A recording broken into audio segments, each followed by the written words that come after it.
All right, we got a little, I guess it's not a trigger warning, but maybe more of a annoyance warning that I would like to give to all of my beautiful black queens and sisters out there. This one's going to be really irritating to listen to because, as we all know, at least we should know, that there are procedures, policies, laws, stereotypes, and biases that disproportionately affect particular people. And historically, black women have been on the receiving end of all of those negative laws, biases, etc. And today we are going to look at what in any other context would be seen as a success story. College graduates pursuing very successful and lucrative careers.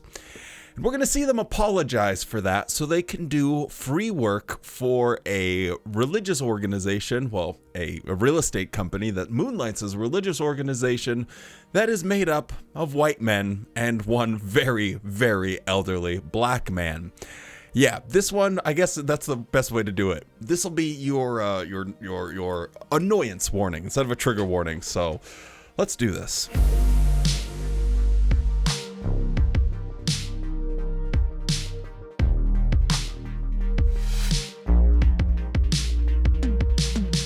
Hello and welcome back to the JW Thoughts channel. My name is Wally and today we are looking at the inside story. This is a segment of the Gilead Graduation, which I always find pretty interesting because we get to hear the background and details of these Gilead graduates who are going to go and be the crisis management team, as I said in the last video, for the governing body.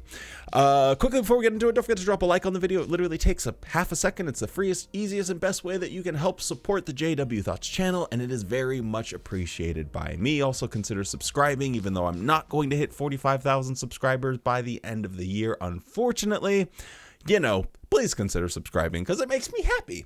And I like being happy. So with all of that being said, one quick thing before we do jump into it. There is something of a bit of a change here. So with the normal inside story, at least all the ones that they've had so far since introducing it, it was hosted by someone that was at least partially of some type of Asian descent, I believe. And now they've replaced it with a white guy. And I just find it funny because of all of the demographics within the Jehovah's Witness organization. It feels like there's not a lot of Asian representation in people that pop into the JW broadcasting sphere. So it was weird for them to replace the one that they did have with just another white dude. Why? I don't know. I'm not inside the Watchtower's head, so I couldn't tell you, but I did find that a little bit interesting. With all of that being said, let us hear the first set of people that they are going to be interviewing. Thank you very much for being with us on the Inside Story today. Thank you. So we know you're coming from the Britain branch, but are you both British? Yeah, I'm from near Manchester in the north of England. No, I'm from Detroit, Michigan in the States. So being separated by the Atlantic Ocean there, how did the two of you meet? I was a delegate to an international convention that was hosted near where Melissa's from. That was in 1998 that we met. But then it was a good few years, maybe 7 years before we eventually got married. Okay. So in those early days, what kind of path would you say you're on spiritually? Well, I had loving parents. I had a good upbringing, but spiritually speaking, not the best path. I had it in my mind since I was a little girl to be a fashion designer. So that's what I pursued. I went to college for 4 years. I got my degree in fashion design. And then after that, I went into that field of work. So as a result, I wasn't doing well because I didn't develop the right qualities. I was very materialistic. I didn't always make the best decisions when it came to my association. I didn't always make the best decisions as to where I hung out. And I had no spiritual goals. And you, Mark? Yeah, unfortunately, I wasn't on a great path either. I'd learnt the truth from my mum when I was about 13. I got baptised. But straight away, I started to live a double life. And each year that passed, it just got more and more involved. And even though I had great examples in my family, I had a good group of friends who stayed faithful to Jehovah till today. But only Jehovah was really aware of how I was using my time, who I was with, and the fact that I wasn't the person I was pretending to be on the outside. Thank you both for sharing and being so open. It's not always easy to talk about these kind of things. So I looked it up just real briefly, and the statistics that I found were that African American fashion designers, at least in America, only made up 7% of all fashion designers. It was like the highest was white at like 63%, and then it was Latino, and then Asian, and at the very bottom it was African American, at least of that group. And then I looked at, okay, well, how many are men versus women? And there were only 17% women who were fashion designers. So by what's the quick math on that? That is 0.01% of fashion designers are black women. So we have this little girl who dreams of being a fashion designer, and doesn't just dream. She built her castle in the sky, and she put the foundation under it. She went to college, got the degree, and after getting the degree, which, that's one thing, but actually getting into the industry, that's another. And now she's talking about the poor choices she's making because she, is hanging out with people who aren't Jehovah's Witnesses? Yeah.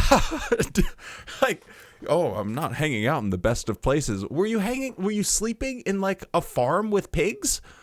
Like, what do you mean? I would like her to go into detail about why the people she was hanging out were so evil and so bad. Or is it all because they weren't Jehovah's Witnesses and she wasn't doing free work for Watchtower? This is so frustrating because this is a wonderful opportunity that this woman has to be an icon for others, an example that other people, a community leader where she can say, hey, if you have a dream, you can achieve it. To lift people up. Seeing is believing. And when you don't see people, maybe it's in television or film or even commercials or in industries, if you don't see them, you don't believe that you could be that person one day. And that's why that type of representation really matters.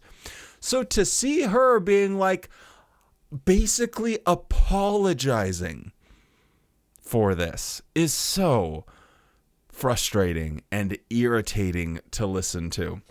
And then we have this dude who said, yeah, as soon as I got baptized, I didn't give a rip about the rules. I was living a double life. And I don't think that's a terribly uncommon thing.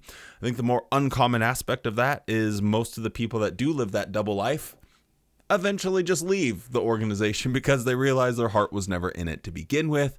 But unfortunately for this couple, they have a real waking up experience, but not in the good way. But what was the turning point for you? Interestingly, my dad, although he wasn't one of Jehovah's Witnesses, he set a great example in what it was like to be a good father and a good husband. So when we started to date, I wanted to be as good a husband as I could be. So even though it was a long distance relationship, straight away we started to have a couple study together each week over the phone. And that was the first time I'd done something spiritual really for the right reasons. And so gradually it felt like I was starting my relationship with Jehovah afresh. And as a result of that, I started to realize how much I'd been hurting Jehovah over the years. Yeah, and likewise, by the time we had gotten married, I had started pioneering, but I started to feel a bad conscience for some of the decisions that I made in my past. So we both agreed to speak to the elders, and it was so good because they helped us to get back on our feet spiritually. It is interesting to see the effect that deep Bible study has on the conscience, on the spirituality. So what happened next? Well, then we started to feel the way that we should feel about serving Jehovah. So we made ourselves available for whatever we could. We applied for Gilead back when you could apply as pioneers. We applied for LDC, we applied for Bethel, and we enjoyed making ourselves available, but we didn't hear anything back from any of those applications. Okay. So eventually, some good friends of ours put in our heads the idea of serving where the need was great in Nicaragua. So that's what we did. It's so funny that the example that he had for a good father and a good parent was his unbelieving dad. So the parent that wasn't a Jehovah's Witness is the example that he pointed to of man, I want to be like my dad in really being supportive if I'm going to be in a relationship. So they start to date, and he has a real coming to Jesus moment, but he goes to his dad, who's not a Jehovah's Witness, to learn the valuable lessons of what it's like to be a good person.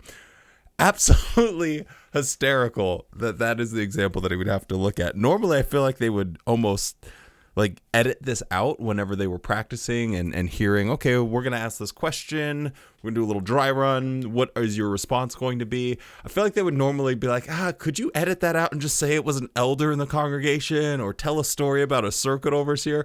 Normally, that's what you hear. So it was just kind of strange to hear like, oh no, my unbelieving father. Yeah, that was the person that set a really good example about being a good person. I don't think he ever stopped and asked himself, wonder if maybe being a Jehovah's Witness isn't the wave. Maybe that's not the right move. But yeah, they have this little moment where, okay, now we're going to get serious about our spirituality. But then they have to go to the elders. And it's interesting because they don't say that they were disciplined. They don't use any of that verbiage. And I didn't get a sense of that. I'm just speculating at this point, so I don't know. But it sounds like they were able to not live the Jehovah's Witness life, do things that other Jehovah's Witnesses weren't able to do. But because some time had passed and it was in the distant, sorry, that was like 5-10 years ago that I was out there smoking weed and having sex and getting drunk and going to crazy parties, which would, if you admitted that to the elders right after it happened, you'd get removed or disfellowshipped.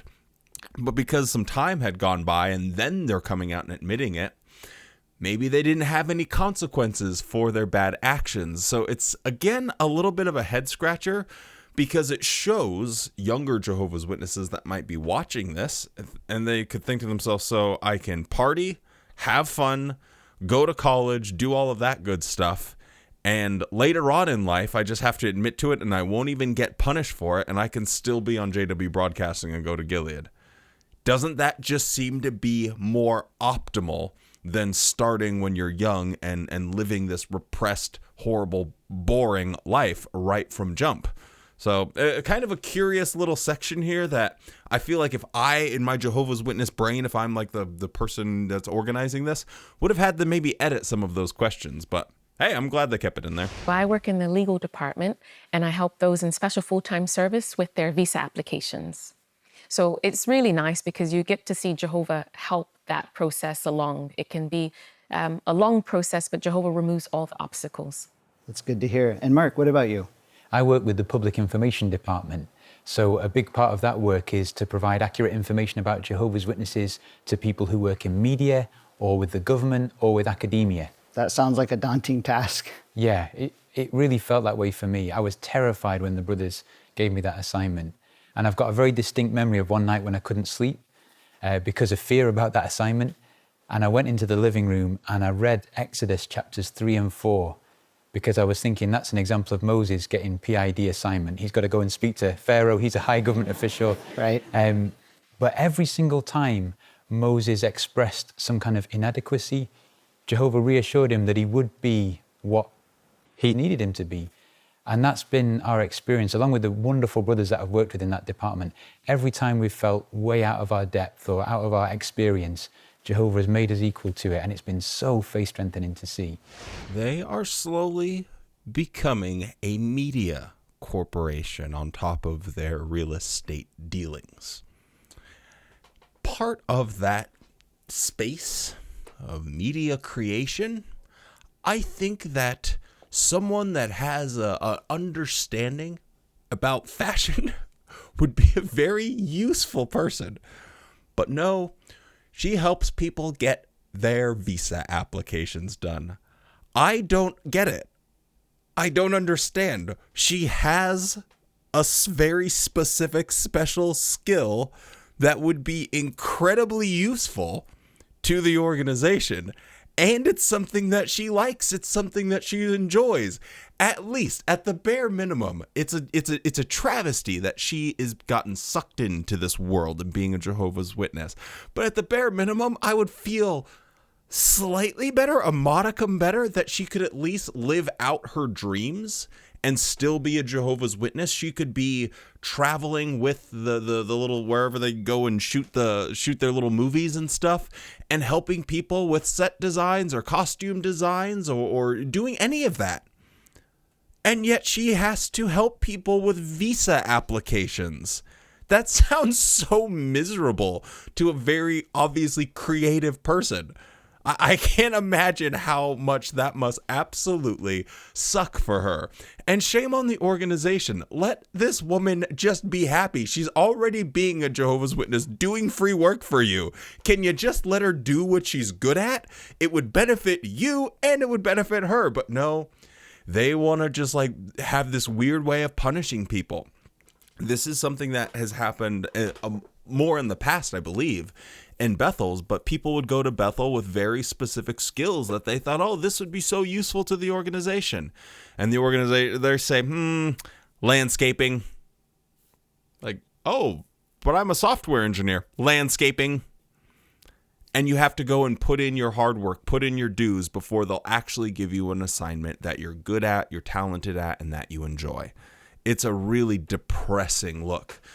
And then we got big guy over here doing public information departments. He says they provide accurate information to governments, to news and media. It's kind of interesting because the head of that department, Robert Hendricks, I mean, he's no longer the head of that department anymore. He's gotten lost to the shadow realm. But he very famously, publicly, had said that the Jehovah's Witnesses do not practice shunning. Straight out of his mouth. So if the head of the public information department is willing to say something so absurd that Jehovah's Witnesses don't shun members that decide to leave, I'm willing to bet that any of his underlings are going to be saying something very similar. I'm willing to bet that they are going to have a directive that will be more important than the accuracy of the information that goes out. So, yeah, that's just a bunch of nonsense. But with all of that, let's introduce graduate number 2.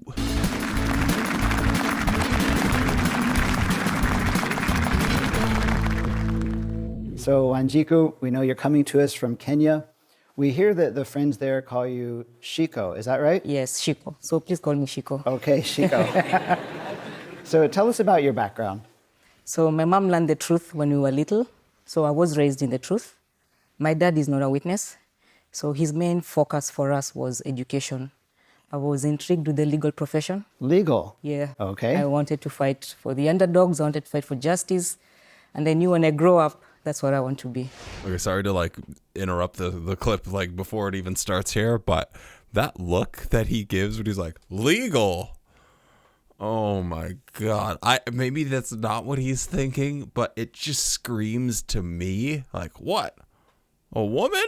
A black woman from Kenya? Legal? Legal? Legal? It just really pissed me off, but I'm sure many more things in this whole interview are going to piss me off. Let's jump back to it. Now, studying law sounds very time-consuming, very demanding. Did it affect your relationship with Jehovah? Yes, it did. And this is because when I was in school, my focus was education, was to pass and to build my career.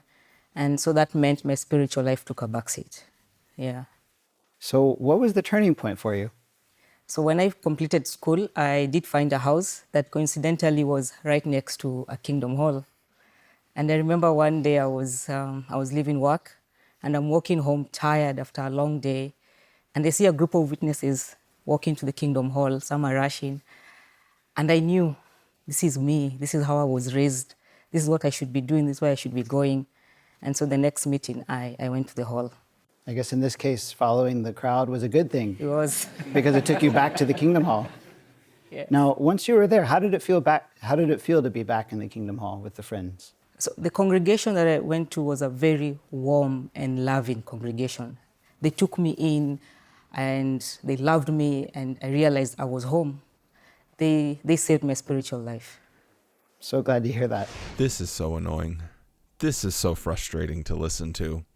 Here in the Big 25, this propaganda puff piece is low-key telling bright-minded, driven, smart, beautiful Kenyan women that they should not pursue their education, should not become lawyers, but instead should focus on the vicissitudes of some guys in New York City that continue to prop up a doctrine that has completely failed generations of people.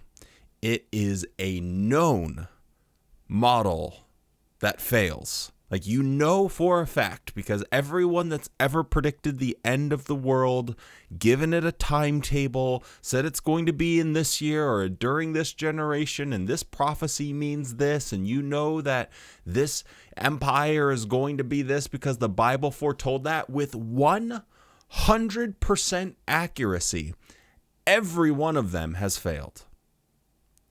And yet, you want to try and tell people that they should put more value and stock in that instead of being a bright-minded, focused community leader, entrepreneur. I talk about this fairly often, but when you look at how much time Jehovah's Witnesses spend, it's incredible. They spend like when they counted preaching, it was near like 2 billion hours per year what they would report for actual preaching, like knocking on doors. And I suspect, I don't think it would be too outlandish to say that there's probably another 1 billion hours spent just doing the Jehovah's Witness shuffle, just doing stuff, doing inventory, making territories, going to the Kingdom Hall, showing up to meetings, getting ready for them. It's probably double that, honestly. So we could just say like north of 3 billion hours per year are spent doing nothing to support something that has a 100% failure ratio. Like, you know it's going to fail because it's always failed. And yet they want to try and show someone who made it, who could have been this beautiful example to so many young women in Kenya. But no, she's going to drag her butt back to the Kingdom Hall so she can serve an organization that has demonstrated time and again that they don't care about people, about individual Jehovah's Witnesses. Do they do charitable work? No. When it comes to disaster relief, are they the backbone and support system for the Jehovah's Witness community or any community outside of that? No, it would be an insurance company or the generosity of local witnesses. Do they help and improve people's family life? No, they don't do or accomplish anything. And now you're taking someone out of the force of the world that does have a mind that can accomplish things, that can get stuff done, that's willing to put in the hard work to do the dang thing. And now you're taking her out of that, taking that expertise out and throwing it away. I hate this. This super sucks. Like, this is just, it's one of the most annoying aspects of it, because when you think about all of the time spent doing Jehovah's Witness things and how many experts in so many different fields there could be, and it would be a net positive for the world, and you take all of that time and you sink it into this thing that you know is going to fail. But how did you now enter the full-time service? What was your journey like with that? So I had a 1-year Bible reading schedule that I wanted to follow. So I took it up as a project. And I used to get to work very early in the morning. And I had downloaded the Watchtower library. So I would read the portion of the day. And then once I finished that portion, I would research those scriptures. And I did that for the whole year and years that followed. That sounds like some deep Bible study. Yeah. So that's where it all started. What else helped you along your journey? So I used to support some pioneers in the ministry. And there was a particular friend that I used to go out with. She was pioneering, and she always used to insist that one day I'll start pioneering. And that time I was working a full-time schedule, and there was no way I would take up pioneering. But she insisted She would not stop. Okay. Yeah. And so eventually I did start pioneering. I did. And I did even attend pioneer school. Okay. So that is us there. So we see you here holding the Pioneer School textbook. Who's the friend with you? So this is a sister who would not stop. She, the one who kept insisting. So she was attending the school for the second time, and we were in class together. Well, it looks to me like her encouragement paid off. It was a big good school. It was a gift from Jehovah. And it looks like you're still good friends. Yeah. Okay, good. Yes. So after that, you went on to serve in Bethel part-time and then full-time. And what department do you work with? I am with the legal department. So now I'm thinking about your situation because you've had the experience of working in the legal field secularly for your career, but you've also done it for Jehovah. You've done it for his organization. So how would you compare these two experiences? You can't compare. So working for the world was about the money, was about to climb the corporate ladder. But when you work for Jehovah, you are fighting for the friends. You love them even before you meet them. And when you meet them, you love them even more. Your faith builds you, and you can't compare because it gives you contentment, joy. It's the best. When I think of the Watchtower Legal Department, I don't immediately think, oh, yeah, well, they are out there helping people, helping Jehovah's Witnesses. It's trying to protect the organization from having any legal responsibility. Like, when there is a problem in a company or an organization, you know, they need to hire their team of lawyers, you know, they're there to ultimately protect the company, the corporation, so, you know, they don't go completely bankrupt. But there's a real curious thing that happens with Jehovah's Witnesses in particular, because once problems have been identified, like the two-witness rule, and you have this, well, if there's not two witnesses to a case of CSA, we throw our hands up in the air and there's nothing we can do about it, and we don't report it to the police. How does fighting to protect the right to do that help anyone? Who is that helping? Whenever the organization has a problem that's identified by the public or even internally, the only thing that matters is protecting the organization. How can we abstract and create distance between the individuals that do something wrong and the organization? It's absurd to think about, really. Again, other companies, you know, oh, wow, now we know that there is this problem, and here is a policy that we're going to put into practice so it doesn't happen again. What Watchtower does is they try and find legalese out of it. So they say, hey, they're not even members of the Watchtower Bible and Tract Society, so I don't know why you're trying to sue us. They're just of their own free volition, so we can't be held legally responsible for anything that anyone does. And I just don't look at that landscape and say, wow, yeah, she's really out there fighting the good fight, helping people.